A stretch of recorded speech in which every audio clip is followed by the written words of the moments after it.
لخديجة بيت من قصب في الجنة خال من نصب أولى زوجات محمد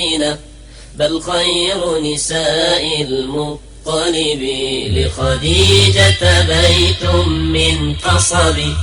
في الجنة خال من نصب أولى زوجات محمد بل خير نساء المطلب من منها غارت عائشة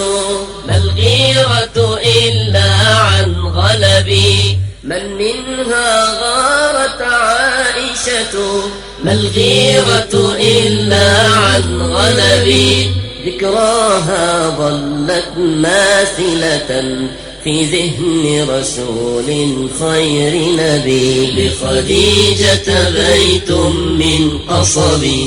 في الجنة خال من نصب أولى زوجات محمدنا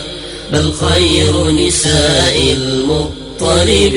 إذ نودي من روح أعلى في الغار ليقرأ عن كثبي إذ عاد تمور فرائصه لتزمله خوف العطب وتشاور شيخ قبيلتها في الأمر وتسأل عن سببه خديجة بيت من قصب في الجنة خال من نصب أولى زوجات محمدنا بل خير نساء المطلب وتقول لبعل لا تحزن فأنت تعين على النوب تعطي المعدوم وتكسبه تقري الضيفان على الرحب وتقول لبعل لا تحزن فأنت تعين على النوب تعطي المعدوم وتكسبه تقري الضيفان على الرحب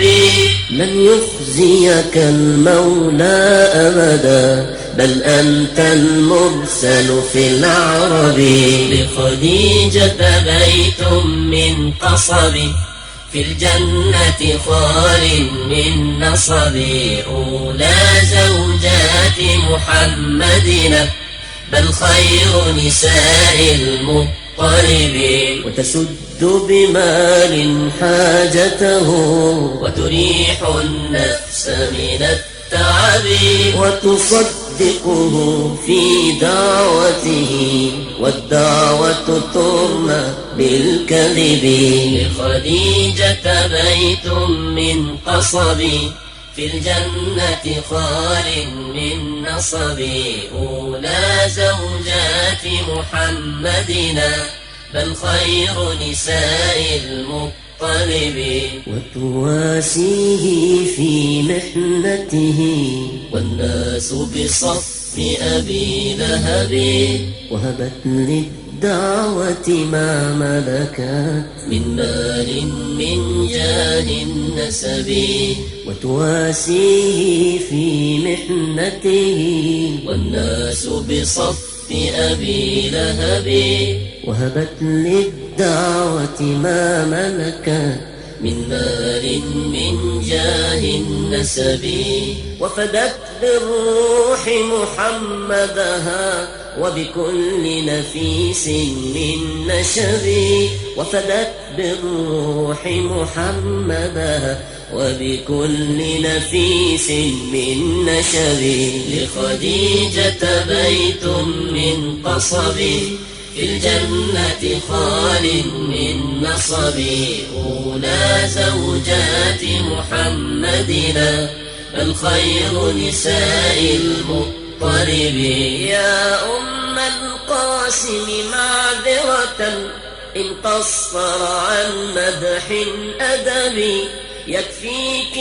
أنك سيدة أولى في اللوح المكتتب يا أم القاسم معذرة إن قصر عن مدح أدبي يكفيك أنك سيدة أولى في اللوح المكتتب. يا أم رقية مرقاك في أعلى الدوس القرب، حياك الله وبياك أفديك بوالدتي وأبي. لخديجة بيت من قصب في الجنة خال من نصب، أولى زوجات محمدنا بل خير نساء المطلب. لخديجة بيت من قصب في الجنة خال من نصب، أولى زوجات محمدنا بل خير نساء المطلب. لخديجة بيت من قصب في الجنة خال